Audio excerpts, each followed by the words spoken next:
Good evening. Welcome to the National News Broadcast. I'm Kasuni Balachandran. And I am Tilina Udayaratna. For starters, we take a look at tonight's top stories. The President reiterates that it is the responsibility of the United Nations to extend support to democratically elected governments. The Narayanpeta office of the Housing Development Authority has been subject to a sudden inspection by the President. Pujit Jayasundara tells the Easter Sunday Attacks Commission that former President Maithripala Sirisena had instructed him not to investigate activities of Islamic extremists. 2 organized criminals have been arrested with firearms. Well, on your top local story this evening, President Gotabaya Rajapaksa says that the United Nations is expected to place due emphasis on non-interference in domestic affairs of other states. He made these observations in a pre-recorded statement at the high-level meeting to commemorate the 75th anniversary, and he further emphasizes that the responsibility of the United Nations is to assist democratically elected governments. The President reiterated that Sri Lanka is committed to follow a neutral foreign policy with no affiliations to any particular country or power bloc. President Rajapaksa joined in on the annual session of the General Assembly commenced at the UN headquarters in New York around 4:45 a.m. commenced at the UN headquarters. The session was inaugurated under the patronage of Secretary General of the United Nations Antonio Guterres and General Assembly President Volkan Bozkir. Each state leader and special envoys of state governments addressed the Assembly using the video conferencing technology. The General Assembly of the United Nations is currently being held without the participation of state leaders due to the global spread of COVID-19. Addressing the Assembly, the President pointed out the need for the country to be free from any harmful and addictive drugs. On Assembly, His Excellency Gotabaya Rajapaksa. Sri Lanka remains deeply committed to addressing drug-related socio-economic issues. There is a need to enhance efforts to strengthen the prevention of drug abuse among children and youth and ensure that educational settings are free of any harmful and addictive drugs. Sri Lanka is extremely concerned about the increasing sophistication of the transnational criminal groups engaged in illicit manufacture and trafficking of drugs. In order to address this, a presidential task force was appointed to eradicate the drug menace and to create a safe and a more secure country. Since its establishment, it has produced commendable results. As a nation that has witnessed the bitterness of war, Sri Lanka is committed to promoting peace across the world. We remain fully committed to UN peacekeeping. We are proud to have a long association with United Nations peacekeeping operations, with over 20,000 Sri Lankan peacekeepers having served in UN peacekeeping missions across the world. The UN system needs to ensure equity, inclusivity, and transparency while being more responsive to the ever-changing global environment. In order to ensure the sustainability and the credibility of the organization, political witch hunts through questionable motives against member states need to be halted. Democratically elected governments of nations understand the pulse and needs of their people the best. It is the responsibility of the United Nations to assist and support processes of such elected governments to bring about sustainable solutions for needs of their people. Sri Lanka is committed to follow a neutral foreign policy with no affections to any particular country or power bloc. As a strategically placed country in the Indian Ocean, it is our priority to ensure that the Indian Ocean is maintained as a zone of peace, where no country could gain advantage over any other. Moreover, Indian Ocean has many international sea lanes that are economically important to a large number of nations and therefore should remain accessible to global trade and commerce. Geopolitically, too, Indian Ocean receives the focus of the entire world. Given this situation, powerful countries and nations should provide their support and assistance to maintain the neutrality of the Indian Ocean and to protect its valuable marine resources. In conclusion, I wish to reiterate the importance of the United Nations Charter, which enshrines the protection of sovereignty, territorial integrity of states, and non-interference in their domestic affairs. On behalf of the General Assembly, I wish to thank the President of the Democratic Socialist Republic of Sri Lanka for the statement just made. President Gotabaya Rajapaksa has engaged in a sudden inspection at the Narayanpeta office of the Housing Development Authority. The office has been subjected to the President's monitoring according to a complaint of a service recipient. The female complainant has stated that although she has arrived at the office to fulfill duty requirements on several occasions, the staff were unable to fulfill her obligations. She added that they had attempted to conceal their inability, stating that there were not adequate staff. The President, upon inspection, was convinced that there were enough staff to attend to the people's need. The President has seen how a person with disabilities was subjected to extensive difficulties in the process of receiving services. The President has inquired into his requirement and pointed out to the staff that it is the responsibility of public servants to fulfill the public needs efficiently.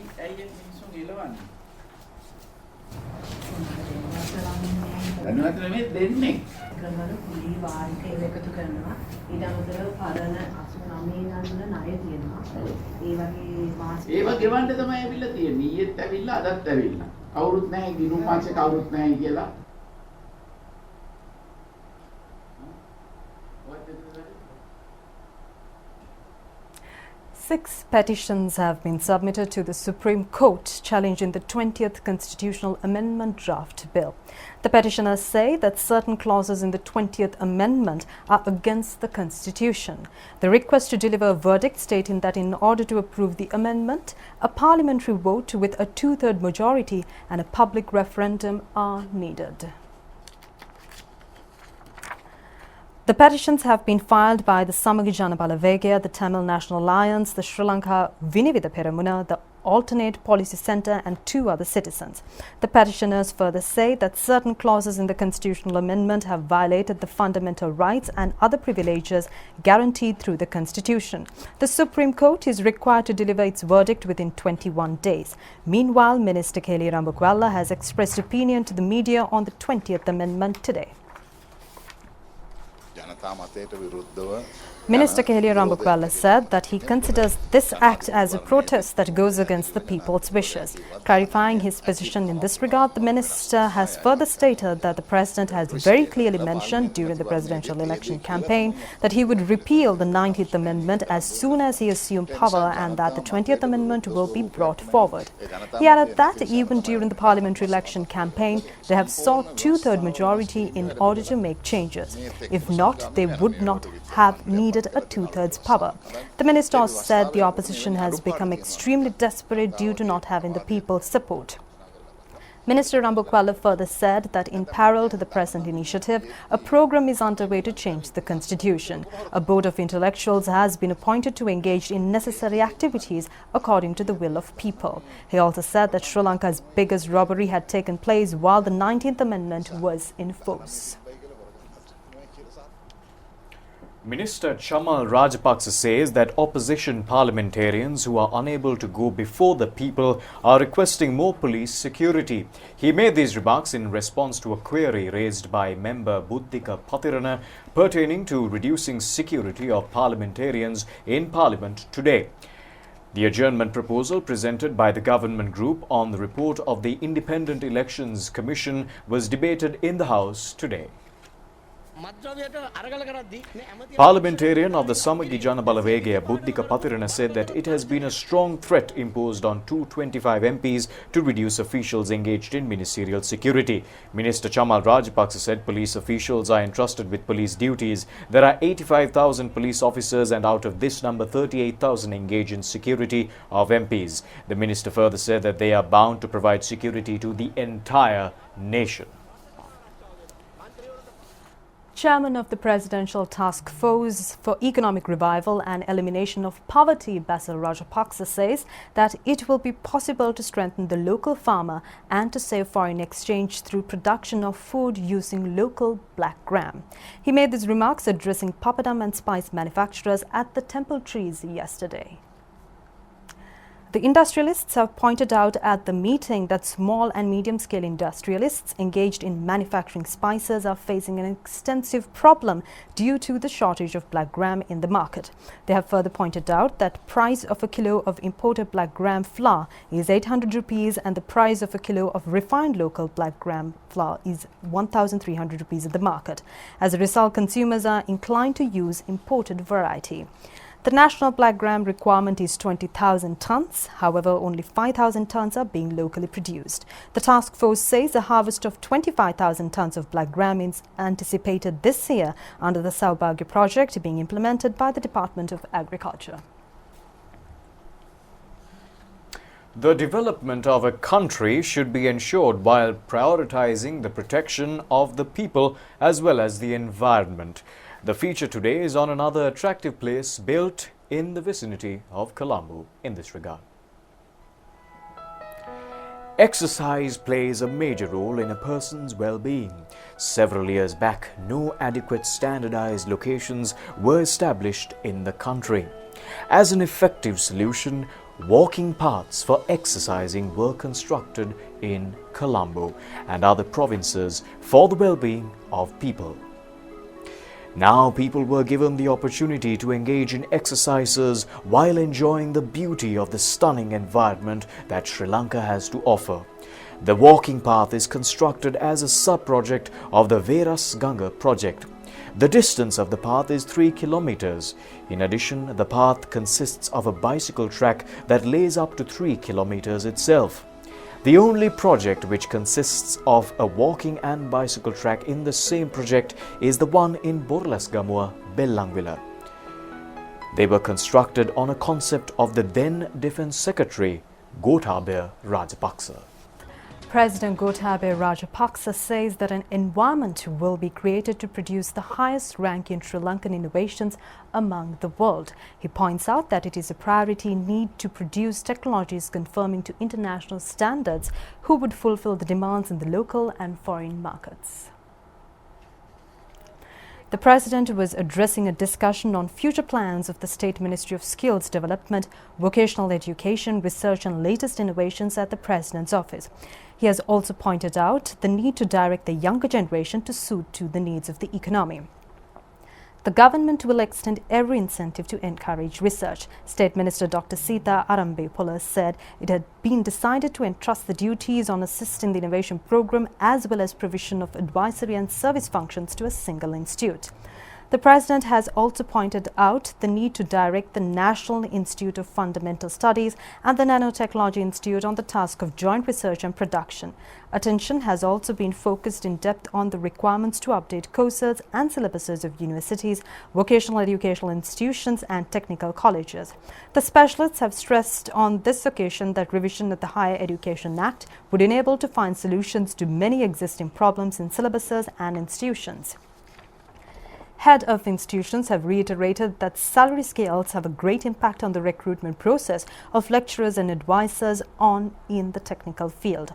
Head of the Presidential Task Force, Basil Rajapaksa, has clarified on the contributions of the Marine University to realize the objectives in the marine-based economy. President Secretary Dr. P.B. Jayasundar was also present at this occasion. Now, in more news, the admission of students to intermediate grades in national schools has been suspended until further notice. The Ministry of Education says the measure has been taken in order to evaluate the process of student admissions to these grades. Now, in the meantime, the Presidential Commission investigating political victimization has notified today to present evidence regarding those who had approved the payment of 37.14 million rupees of government money for the Crimes Control Secretariat, which was not a legalized government institution. The Commission has instructed to summon evidence to look into how payments had been made and who had ordered to pay government finances for a non-governmental institution. It has been revealed that through evidence given before the Commission that the Crime Control Secretariat reported to have been established through a cabinet memorandum of former Prime Minister Ranil Wickremesinghe was not a legal institution. Director of Samurdhi giving evidence before the Commission said that more than 30 million rupees had been paid to 44 officials of the Fraud Control Office who were engaged in filing cases against former Economic Development Minister Basil Rajapaksa and state officials through malicious intentions. He added that no cabinet approval had been received to set up a committee secretariat of this nature. Therefore, he has pointed out that it amounted to a misappropriation of state funds to spend such money for a non-governmental and illegal institution. Now, the 6th consecutive day of the Colombo International Book Fair was held at the PMICH today. A massive crowd visited the venue today as well. Think before you speak and read before you think. This is Colombo International Book Fair, organized by the Sri Lanka Book Publishers Association for the 22nd time this year. Today is the 6th day. We have a special message from the organizers at the very beginning of today's report. The entire world is facing a pandemic situation at present. The authorities have set health guidelines to prevent the spread of the COVID-19 pandemic. Please wear a face mask all the time at these premises.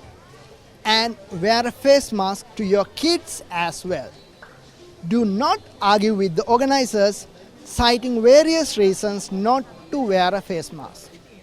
Following the health guidelines are the best way to prevent the COVID-19 pandemic.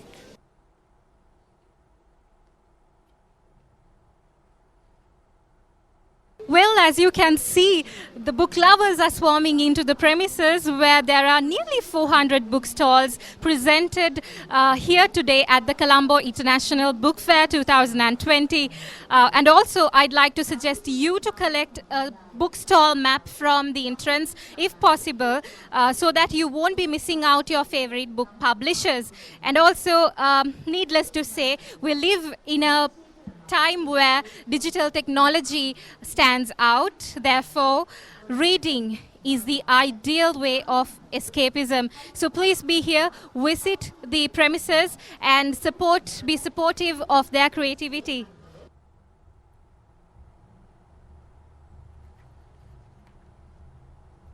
The Sri Lanka Rupavahini Corporation is the official electronic media partner for the 22nd edition of the Colombo International Book Fair. If you don't like to read, you might have not found the right book. So the Colombo International Book Fair will be the most ideal place for you to make reading a habit.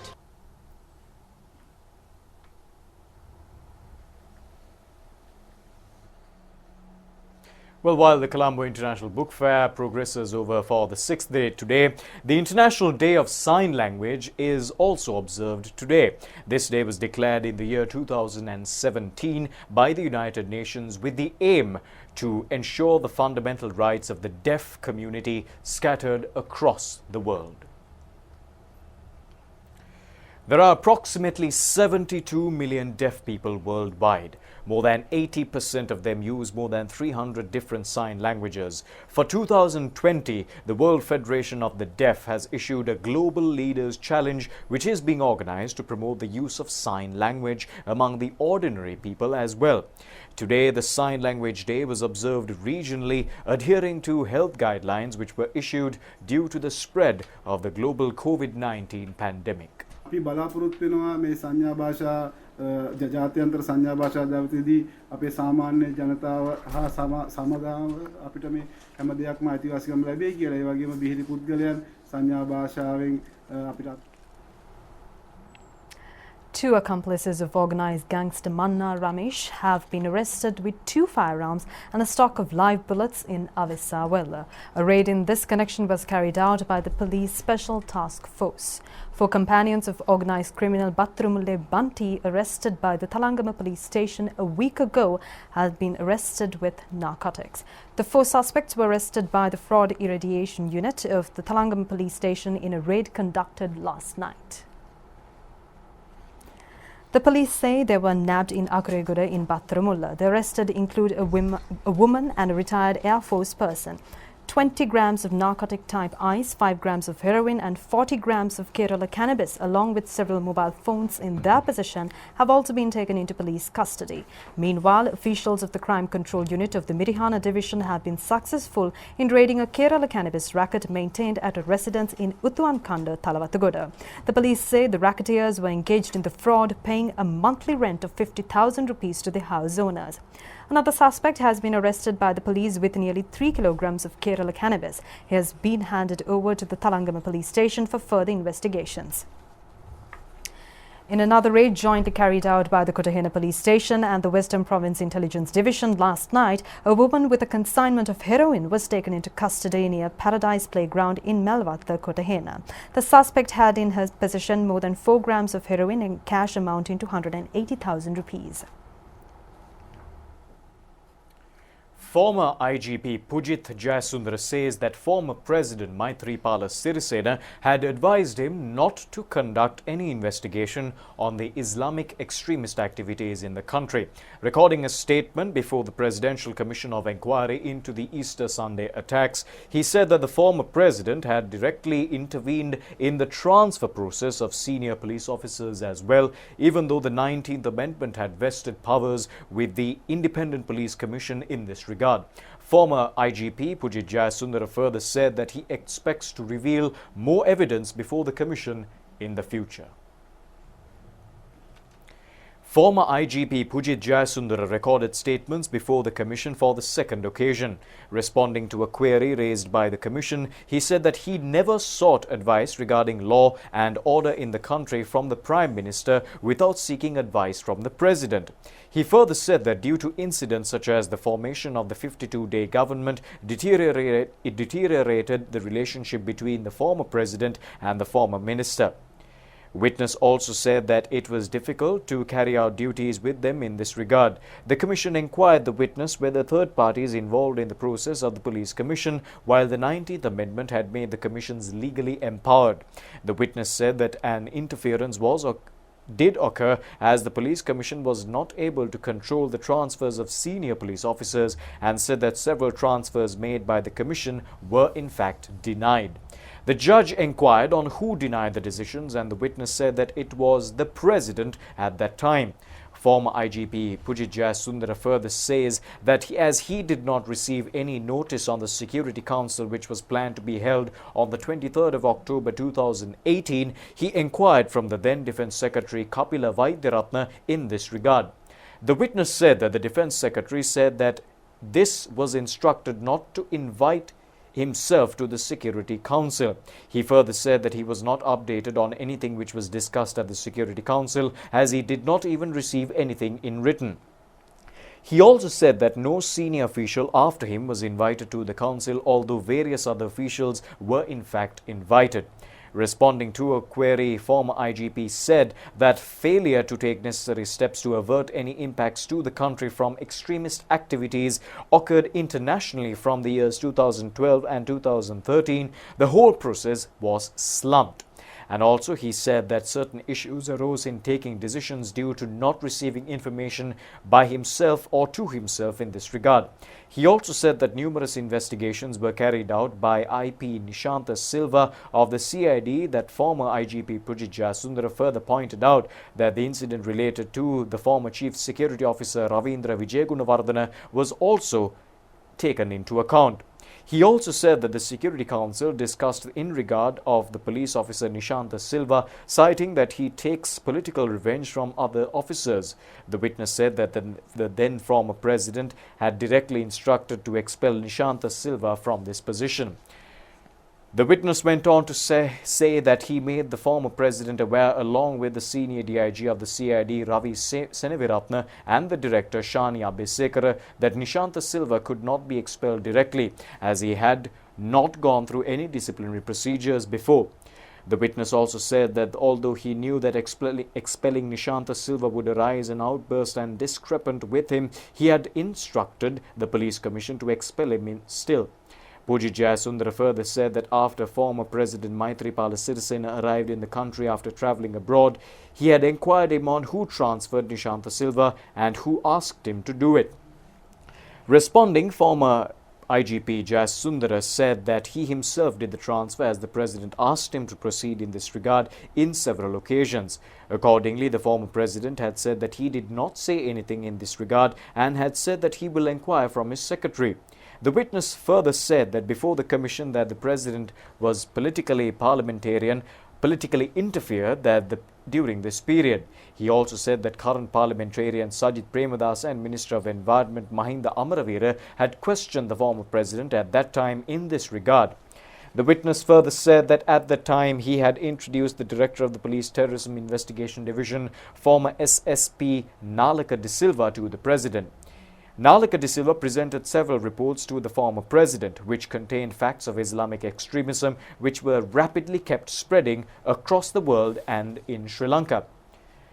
The council, that president said that it was a sensitive task and said to handle it carefully as it would arise an issue within the Muslim politicians in the government as it was an issue of Muslims. The witness also said that the Security Council did not concern on the Islamic extremist activities. He further said that the president had instructed the police not to carry out any open inspections in this regard and had said that Nilantha Jayawardena of the State Intelligence Service will monitor in this regard. Former President Maithripala Sirisena was also present at the hearing today. The former president left the premises at around 4:30 p.m. after listening to the statement of former IGP. Meanwhile, notices were issued today to the private secretary of the former president and the auxiliary bishops to appear before the commission tomorrow over the statements issued by them recently.